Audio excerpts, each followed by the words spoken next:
High বন্ধুরা, myself সুলগ্ন Debnath. আমি নিয়ে চলে এসেছি একটি নতুন ব্লগ। এটা কক্সবাজার ট্যুরের প্রথম ভিডিও। ওই যে সবুজ রঙের হোটেলটা, ওর উপরে বড় করে BSRM লেখা, ওই হোটেলটায় আমরা উঠেছি। জানো তো, ওখান থেকে খুব সুন্দর ভিউ দেখা যায়, 7 তলায় বিচের ভিউ দেখা যায়। এখন বিকেলবেলা আমরা বের হলাম। আগের ভিডিওটায় তো আমি বলেই দিয়েছিলাম আমাদের রাত্রে গাড়ি ছিল ঢাকা থেকে কক্সবাজার আসার জন্য, তাই আমরা রাতে রওনা দিয়েছিলাম। ওখান থেকে সকালে পৌঁছিয়েছি সকাল 11টা-12টার দিকে। তারপর হোটেল খুঁজতে খুঁজতে একটু দেরি হয়ে যায়। তারপর আমরা একটু রেস্ট নিয়ে বিকাল 4টার দিকে বের হই। এটা সুগন্ধা বিচ। আমরা যে হোটেলটায় উঠেছি সেটা সুগন্ধা বিচের একটু কয়েক মিনিট হেঁটে গেলেই সুগন্ধা গেস্ট হাউস। জানো তো, পাশেই কলারতলি বিচ। সেখানেও আমরা অনেক হোটেল খুঁজেছি। কিছু কিছু ঈদের জন্য প্রিপেয়ার করছিল, আবার কিছু কিছুতে আমাদের পছন্দ হয়নি। তারপর আমরা এই হোটেলটাই উঠেছি সুগন্ধা বিচের সামনে। সুগন্ধা বিচটাই বেশি জমজমাট অন্যান্য বিচ থেকে।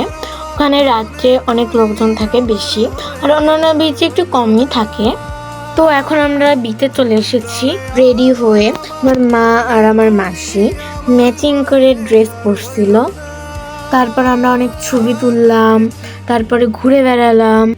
সমুদ্রের যে একটু বাতাস সেটা একটু এনজয় করলাম। দেখো, এখানে আমার বোন নাচছে।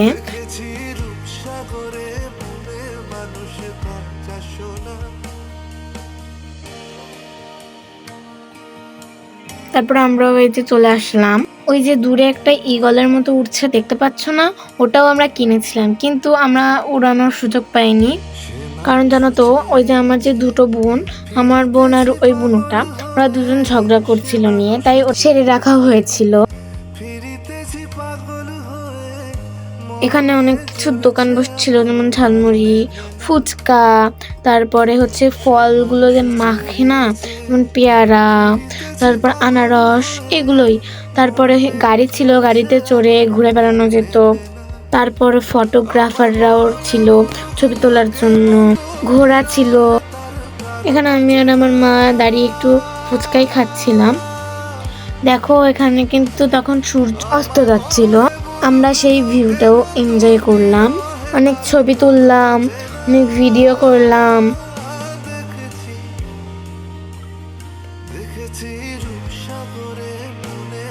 এর মধ্যে আমার বোন বায়না করছিল, বললাম না ওই ঘুড়ি মানে ওই ঈগলটার জন্য।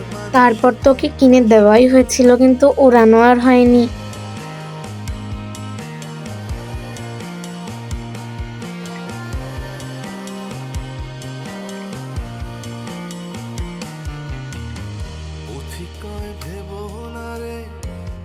তারপর মাসি, আমার বোন, তারপর ওই বুনুটা জলে পা ডুবাতে গিয়েছিল, আমিও একটু ডুবিয়েছিলাম।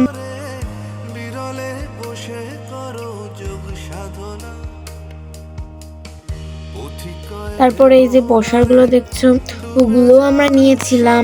একটু বিকাল হয়ে গেলে, মানে বিকাল মানে একটু সন্ধ্যা হয়ে গেলে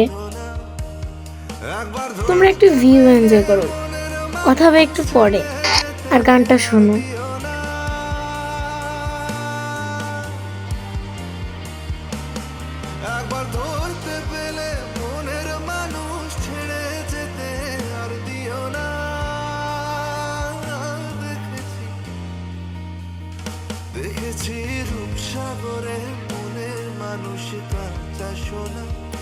দেখেছো, এখানে কিন্তু অনেক ঢেউ। এখন তো এইটুকু, কিন্তু অন্যান্য সময় এর উপরে চলে আসে।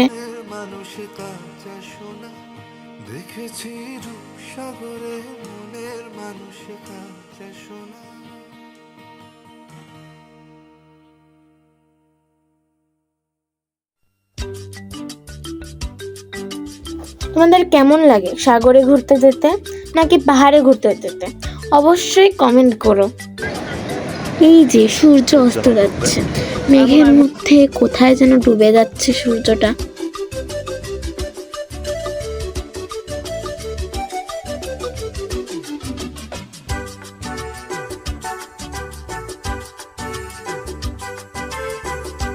এখানে এখানে কিন্তু অনেক বাতাস ছিল, অনেক অনেক বাতাস। বাতাসে একদম প্রাণ জুড়িয়ে যায়। তোমরা কিন্তু অবশ্যই লাইক করে দিও। তোমরা কিন্তু দেখে শুধু চলে যাও, লাইক করো না। এখানে অনেক দূর থেকে মানুষজন আসে দেখতে, অনেক বিদেশিরাও এসেছিল, তাদের আমরা দেখলাম।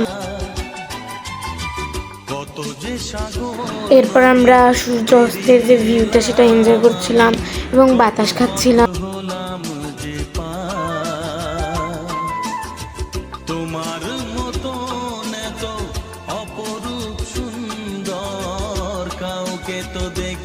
এরপর আমার বাবা আর মা একটু নাচ করছিল।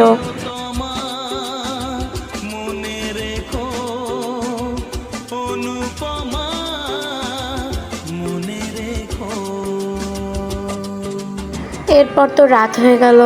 রাতের ভিউটাও তোমরা দেখো, রাতের ভিউটাও কিন্তু অনেক সুন্দর ছিল। ক্যামেরায় অত বোঝা যাচ্ছে না, কিন্তু চোখ দিয়ে দেখলে অনেক সুন্দর ছিল, একদম সামনাসামনি দেখতে অনেক সুন্দর লাগছিল। এরপর আমরা ওই চেয়ারের মতো ছাতাওয়ালা এগুলো ভাড়া করে নিয়েছিলাম একটা। এভাবেই আজকের দিনটা আমাদের কাটলো। এরপর দেখা হবে তোমাদের সাথে পরের একটি ব্লগে, কক্সবাজারের দ্বিতীয় দিনে। সেখানেও আমরা অনেক কিছু করব। তোমরা যদি দেখতে যাও অবশ্যই এটা লাইক কমেন্ট শেয়ার করে দিও। তোমরা ভালো থেকো, সুস্থ থেকো এবং সবাইকে জানাই আজকে রাতের জন্য গুড নাইট, বিদায়।